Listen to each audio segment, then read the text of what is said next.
Hey everyone, and welcome back to the channel. Today, we're diving deep into one of the most incredible, complex, and downright fascinating systems in your body, your immune system. Think of it as your personal, highly trained microscopic army, on duty 24/7, protecting you from an endless barrage of invisible threats. But how does it actually do it? How does it know who the good guys are and who the bad guys are? Let's break it down. First, let's meet the two main branches of this army, the innate and the adaptive immune systems. The innate immune system is your first line of defense. It's the rapid response team, the bouncers at the door. It's non-specific, meaning it attacks anything it recognizes as foreign.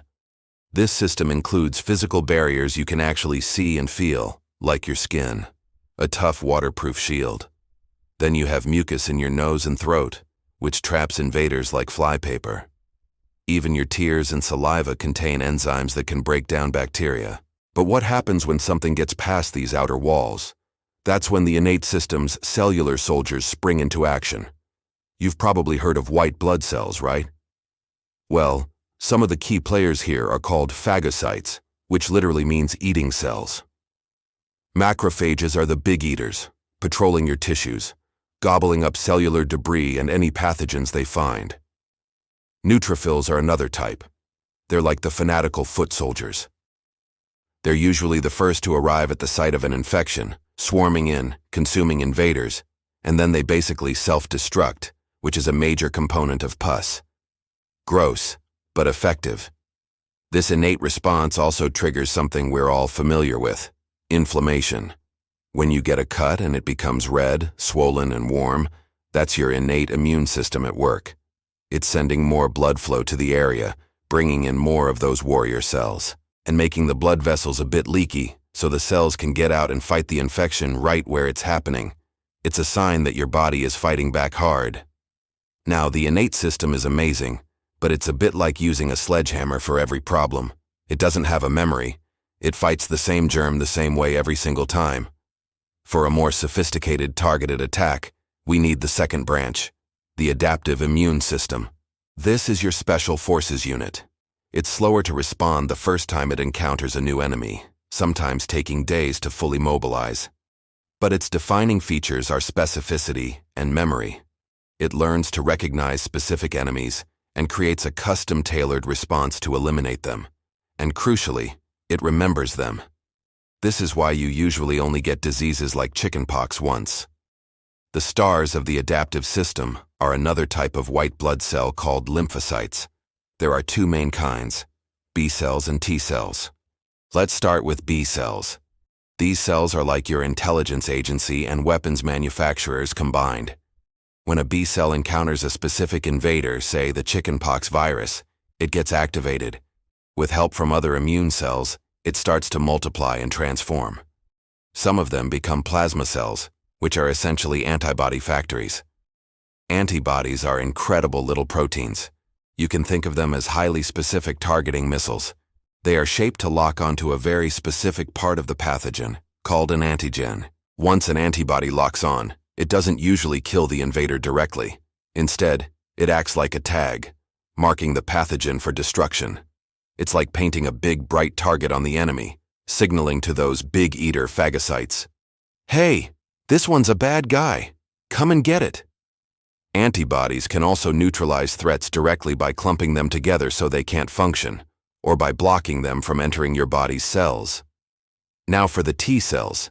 These are the frontline commandos and generals of the adaptive system. There are a few different types, but let's focus on two major ones: helper T cells and killer T cells. Helper T cells are the generals. They don't fight the enemy directly. Instead, they coordinate the entire attack. They are absolutely crucial. When a helper T cell is activated by a specific threat, it sounds the alarm, releasing chemical signals called cytokines. These signals are the battle orders. They ramp up the production of macrophages. They tell B cells to start making antibodies, and they activate the killer T cells. Without helper T cells, the adaptive immune response would be weak and disorganized. Then you have the killer T cells, or cytotoxic T lymphocytes. Their name says it all. These are the assassins. Their job is to find and destroy your own body as cells that have already been compromised, cells that have been infected with a virus or have become cancerous. A virus can't multiply on its own. It has to hijack one of your cells to do it. The killer T cell identifies these infected cells and eliminates them, stopping the virus from spreading further. It's a tough but necessary job to protect the whole. So, let's put it all together. Imagine you get a splinter, and bacteria enter the wound. Instantly, the innate system kicks in. Physical barriers are breached. Macrophages already in the area start eating the bacteria. They release signals that cause inflammation, bringing in a flood of neutrophils to join the fight. At the same time, some of these first responder cells will grab a piece of the bacteria, the antigen, and travel to the nearest lymph node. Think of a lymph node as a military base where B and T cells are trained and waiting. In the lymph node, the antigen is presented to the helper T cells. A helper T cell with the right receptor recognizes the threat and activates. It starts multiplying and releasing orders. It activates the B cells that can produce antibodies specifically for that bacteria. It also activates the killer T cells, just in case any body cells get infected. The activated B cells start pumping out antibodies, which travel through your bloodstream to the site of the infection. There, they tag the bacteria, making them easy targets for the macrophages and neutrophils to devour. After the infection is cleared, most of the B and T cells that were created for that specific battle will die off. But not all of them. A crucial few will remain. These are the memory B cells and memory T cells. These memory cells are the heart of your immunological memory. They patrol your body for years, sometimes for your entire life, ready for that specific enemy to show up again. If you're ever exposed to the same bacteria, your adaptive immune system doesn't have to start from scratch. The memory cells recognize it instantly and launch a response that is so fast and so powerful, you probably won't even feel sick. The invader is wiped out before it can gain a foothold. This is exactly how vaccines work. A vaccine introduces a safe, harmless piece of a pathogen, like a dead virus or just a single protein from it, to your immune system. It's not enough to make you sick, but it's enough for your adaptive system to go through this whole process. Recognize the antigen, activate B and T cells, and most importantly, create those memory cells. So if you ever encounter the real dangerous pathogen, your body is already armed and ready to defeat it. So there you have it.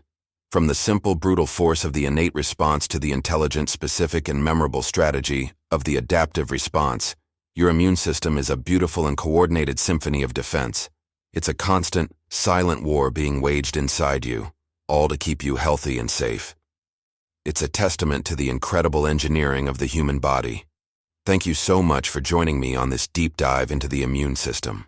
If you found this fascinating, please give this video a thumbs up, and don't forget to subscribe and hit that notification bell so you don't miss our next exploration into the wonders of science. Stay curious, and I'll see you in the next video.